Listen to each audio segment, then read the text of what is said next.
Revelation 4:11 is the unique verse in the entire Bible that tells us why we exist.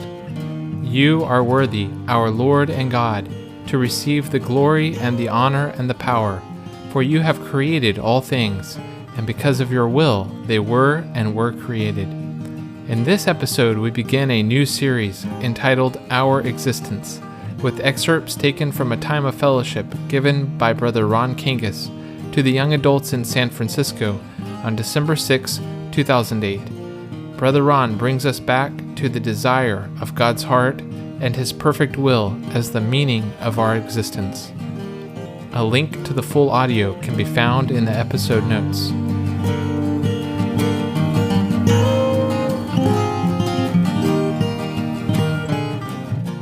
There are a lot of saints here.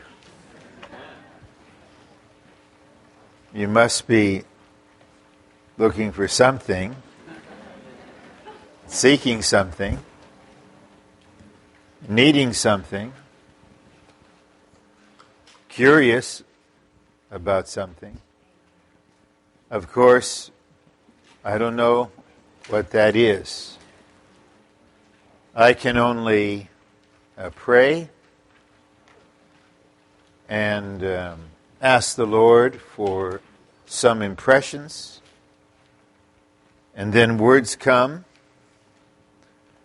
and we speak the words. That's all. Where the words go and what the words do, that's up to the Spirit and up to the hearer. I'd like to present. The meeting has to end promptly at 6:30, so this needs to be relatively concise. What relatively concise is, I don't know, but at least it's less than an hour. And some impressions, some burden has been unfolding this way. So I'll share in 4 sections. And in each of the 4 sections, there is a focus word that will be our concentration. And also for the 4th section, except we'll have to add a little word to make that particular word significant. Revelation 4:11 is the unique verse in the entire Bible that tells us why we exist. I love this verse very much. And what does it say? You have the 4 living creatures praising and worshiping God on the throne. And then they declare this: You are worthy, our Lord and God, to receive the glory and the honor and the power. Now we have the explanation. For you have created all things, and because of your will, they were and were created. Admittedly, this is a general and universal statement. It is saying we were all created because God has a will. And according to the Greek language, that word for will is not mainly or merely a resolve. It is a desire with determination. God's will is His desire with the determination to carry it out. That is the reason there's a universe. All the things in the universe exist. Even an entity like Pluto that for decades I thought it was a planet. Now it's been downgraded to a what? I don't know. What are you when you're a downgraded planet? Everything and everyone exists for God's will.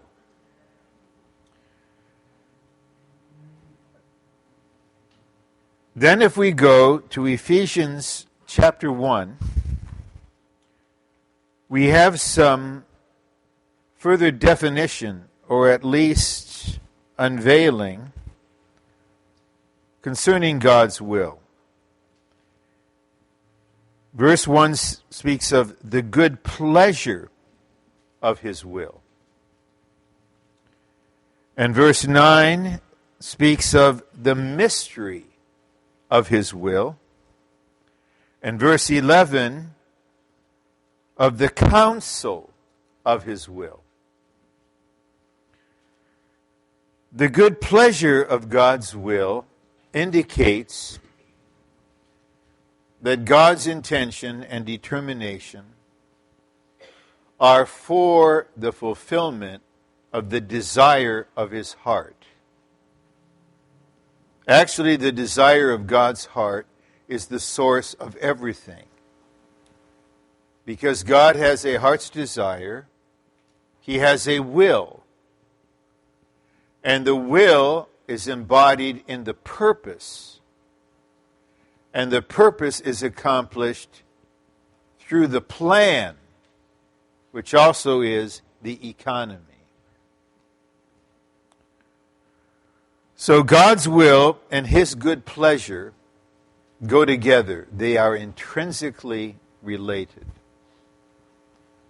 And actually, only those who care for God's good pleasure will care for God's will. One reason for that is the anti-God will in the universe, which has been injected into fallen humankind to make them self-willed, is incredibly strong. And it is not pleasing to God simply to overpower this anti-God will and to virtually constrain us to do His will. There's no sweetness in that. I assure you, the only persons who want to see God's will done on earth are those who realize that connected to God's will is something called His good pleasure. That which makes Him happy, that which satisfies Him, that which fulfills the desire of His heart. If we do not receive an infusion of the Lord's love and of His element to care for the desire of His heart, then I assure you, we'll never care for His will. We will rather pursue a course for our own good pleasure, pursue a course according to our own good pleasure, to as much as possible to fulfill our own intention, or the intention of others that were wrought into us as we were growing up. And we will stay within the realm of what we call God's permissive will. What He will let you do. And that's how most Christians live. Hardly anybody knows what God's good pleasure is, and hardly anybody cares. It takes quite a bit of love to care for what is in a person's heart. I attended a very sweet wedding. What? 3.5 hours ago, 4.5 hours ago. There was a lot of love there. And I have a lot of hope in this new marriage that the sister will not simply love this excellent brother, but she will care for what is in his heart. And that she will be one with him in love to fulfill that which is in her husband's heart. If we just love in an external way, not really caring for the deep desire of that person, our love is shallow. But we'll come back to love later. Then in verse 9, we have the mystery of God's will. And I would like to comment on this in a simple way to tell you we just don't understand how this will of God is, how it's carried out. Especially in the lives of consecrated persons. Those that have given the Lord the ground to occupy them and to direct them. And that's a small minority of persons. There's a sense in which God is unsparing with them. Here, you've given yourself to me. You will let me work in you. And it seems often with this kind of believer, nothing is simple. In the world, the marriage matter is relatively simple. You meet someone somewhere, there's mutual attraction, there's affection, and then you get on with it. But with the perfect will of God people, it is often inexplicable, mysterious. And so please don't look to me, don't look to anyone to give you a method on how to know what God's will is. I hope the message I will now refer to has been recorded. And if it's been recorded, it will eventually be printed. It was given in Los Angeles in about 1968, during which year brothers like Jim and I were alive and well on the earth. And you simply were not, okay? And Brother Lee touches on the matter of knowing God's will. And he refers to Paul in Philippians. And Paul says, I am, in effect, I'm pulled in two directions. My desire is to depart and be with Christ. It's far better. And he had been in paradise somehow, out of the body probably. He knew what was there. Then he said, but it's better for you that I stay. This will profit you for your faith and joy. So I will stay. So he decided, I will stay. And then what happened? He got martyred. So that was the background.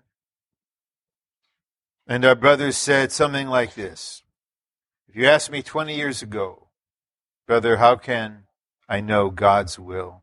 I would have given you a list of 10 items. If you had asked me 10 years ago, I would have given you a shorter list of 5 items. Now if you ask me, brother, how can I know God's will? Then he paused. He put his hands down to his side. He shook his head and said, I don't know. And neither do I. It's a mystery. I can't recall the chapter and the verse in Proverbs where this is from. Those of you with smartphones or PDAs or the latest version of the smallest laptop, probably the size of your thumb, might find the answer before I finish the question. There's a verse which says, a person's steps are ordained by the Lord. How then can one understand his own way? I have to tell you, I do not understand my own life. Because there's another party, God, the Lord, directing steps. Do you know what Jojo Chanpong told me? Of course you don't know. What do I ask you, do you know? There's no way you can know. That question has no epistemological standing. He told me this, that he was praying with some brothers early in 2007, that in 2007, that would be the year they find their counterpart. And it's now late in 2007, and Jojo is wondering, is this yet another last-minute answer of the Lord at 11:59? And one sister with a shepherding heart, an older sister, and often older sisters, they can do this. She was burdened to fellowship with him and say, why don't you pray for the Lord to direct your steps? So he did. And then before the end of December 2007, he met, was attracted to, eventually fell in love with Leslie Burrow. Are you willing for the Lord to direct your steps? When that happens, although the whole process is a mystery, God's will is done. Then we read in verse 11 of the counsel of God's will. And here's what the note says. God's will is his intention. God's counsel is his consideration of the way to accomplish his will or intention. I don't know if you're about to shout no fair. I admit there's a certain inequality here. We're human, and he's God. And he is considering, how is he going to accomplish his will with you? What's the best way? What is the best time? And sometimes I tell young people, much younger than you, they're in the training, God has a will. God has a way to carry out his will. And God has a time. If you are willing for all three, you will be led into God's perfect will.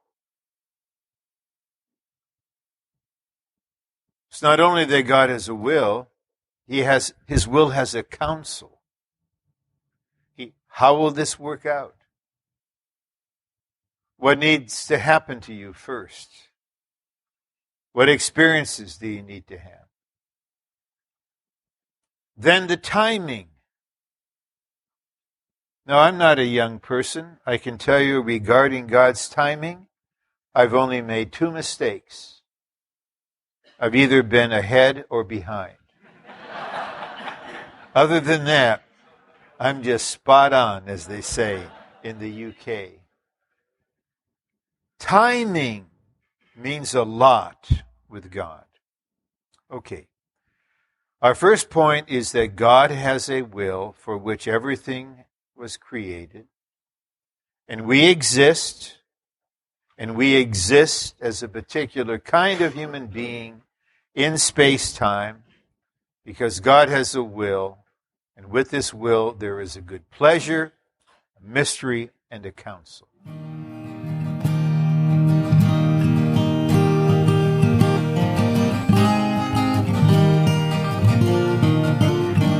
Thank you for joining us today.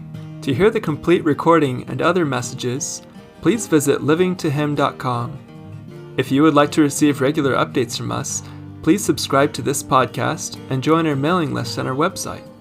You can also find us on Facebook, Instagram, and YouTube, where our handle is @livingtohim.